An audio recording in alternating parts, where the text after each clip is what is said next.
భార్యకి తెలియకుండా భర్త రైట్, తల్లికి తెలియకుండా పిల్ల, పిల్లకి తెలియకుండా తల్లి. ఇది మన ఆత్మసాక్షి తెలుసు. ఈ ఆత్మసాక్షి పాపం పోవాలని తీర్థయాత్రలు, కుంభమేళాలు, చర్చిలు, ప్రార్థనలు, యాత్రలు, వ్రతాలు అన్నీ చేస్తాం. పోద్ది ఎందుకు?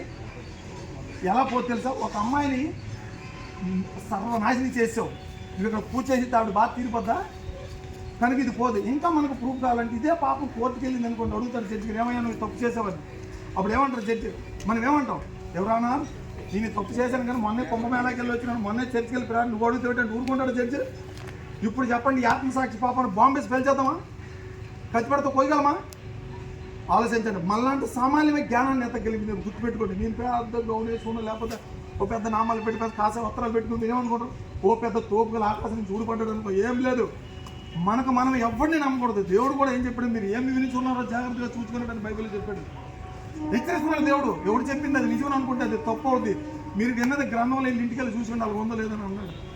ఆయన ఒక రిటైర్డ్ ఆర్మీగా నెలకు నాకు 4 బాటిల్ వస్తుంది, 30,000 పెన్షన్, 40 లక్షలు కారు వేసుకొని వచ్చాను నేను. ఇవన్నీ విడిచిపెట్టి శరీరం చూసేవంతా వేడి. వారానికి 2 రోజులు ప్రతి గ్రామానికి వెళ్ళి ఈ సత్యాన్ని నేను ప్రకటిస్తున్నాను. ఆశ్చర్యపోతున్నారు జనాలు. ఇవన్నీ విడగొట్టేసి నాటకం ఆడుతున్నారు. ఈ వాస్తవం మీకు అర్థమైతే యేసుక్రీస్తు కోరింది మేము ఒకటే. ఈరోజు శరీరానికి రోగం వచ్చింది, మందులు ఉన్నాయి. కిమ్స్ హాస్పిటల్, జిమ్స్ హాస్పిటల్, మెడికవర్లు ఉన్నాయి. పాపానికి మందు ఉందా? మన ఈది లాంటి గ్యాస్ బండి వస్తుంది, ఉల్లిపాయల బండి వస్తాయి. పాపానికి మందు బండి వచ్చిందని ఎప్పుడైనా విన్నారా? యేసుక్రీస్తు రక్తం ప్రతి పాపమని కడుగునని బైబిల్లో ఉంది. కాబట్టి ఏ పాపం చేయలేదనుకుంటే యేసుప్రభు నమ్మకం. తెలుసో తెలియక ఏదో ఒక పాపం చేసుకుంటూ ఉంటాడు.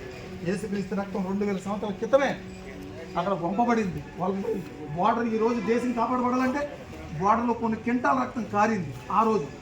ఇప్పుడు కారింది ఏదన్నా అనడానికి ఎప్పుడో కారింది. ఈరోజు హ్యాపీగా ఉంది.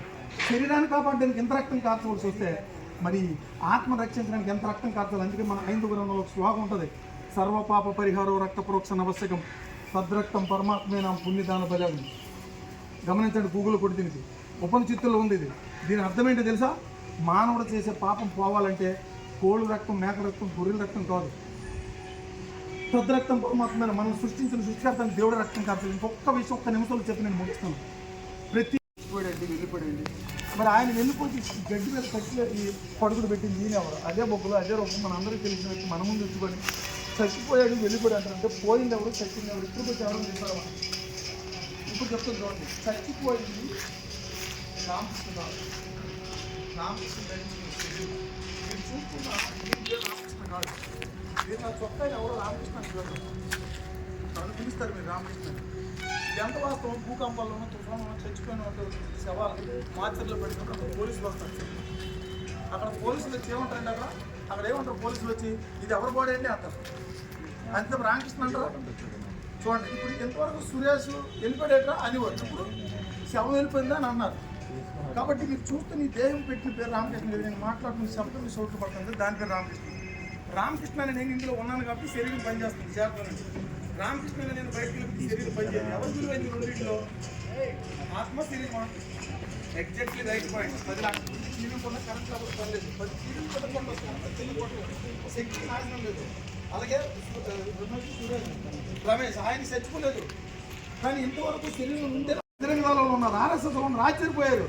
మీరు ఒకరు నాకు 4-5 వాట్సాప్ నెంబర్లు ఇస్తే అవన్నీ కూడా నేను పంపిస్తాను, మీరు చూసి ఆశ్చర్యపోతారు. ఇలా మనం పూర్తిగా చర్చించుకుంటేనే తప్ప వాస్తవం తెలియదు. ఎంత శ్రద్ధగా మీరు నా మాట మీరు విన్నందుకు మీ అందరికీ చెప్పాలంటే చాలా జ్ఞానం ఉంది. కొంతమంది వాట్సాప్ నెంబర్లతో అద్భుతమైన విషయాలు మీకు పంపిస్తాను. డబ్బులు వద్దు, నాకు డబ్బులు ఎవరు ఇవ్వకల్లా. మీరు ఎవరికి డబ్బులు ఇవ్వకండి, మీరు ఒకసారి డబ్బులు తీసుకోండి. మన కష్టంతో మన తండ్రిని దేవుడు పనిచేయలేదు. 2 వ్యాన్లు కొన్నాను, 180 మందికి ఫ్రీగా డ్రైవింగ్ నేర్పింది మీలాంటి కుర్రోళ్ళకి మా పంచాయతీలో, వాసిపట్నం పంచాయతీలో. తోటి వారిని ప్రేమిద్దాం, వాస్తవాలు మాట్లాడదాం, ప్రతి చెప్పింది అది వాస్తవం కాదని పరిశీలిద్దాం. యేసుక్రీస్తు కోరికింది ఒకటే, మీ పాపాల కోసం నేనే రక్తం కాచి మరణించి పాతిపెట్టబడి 3వ దినాన్ని తిరిగి లేచిన నమ్మమంటాడు. అది రోజు క్రీస్తు శకం, క్రీస్తు పూర్వం తారీఖు మనం వేసుకుంటాం. మీ పాపాల కోసం నేను రక్తం కాచి మరణించి పాతిపెట్టబడి 3వ దినాన్ని తిరిగి లేచిన నిజం మీ మనసులో నమ్మి మీ దగ్గర ఉన్న చర్చకి వెళ్ళి బైబిల్ చదవండి. మహాజ్ఞాన గ్రంథం అది. ఈరోజు భారతీయ జనతా పార్టీలో, కాంగ్రెస్ పార్టీలో ఉన్న వాళ్ళందరూ కూడా క్రిస్టియన్ స్కూల్లో చదివారు. మరి క్రీస్తు గురించి గ్రామాల్లో చెబుతుంటే ఎందుకు అడ్డేస్తున్నారు తెలుసా? బైబిల్ చదివినోడు ప్రపంచాన్ని శాసించగలడు.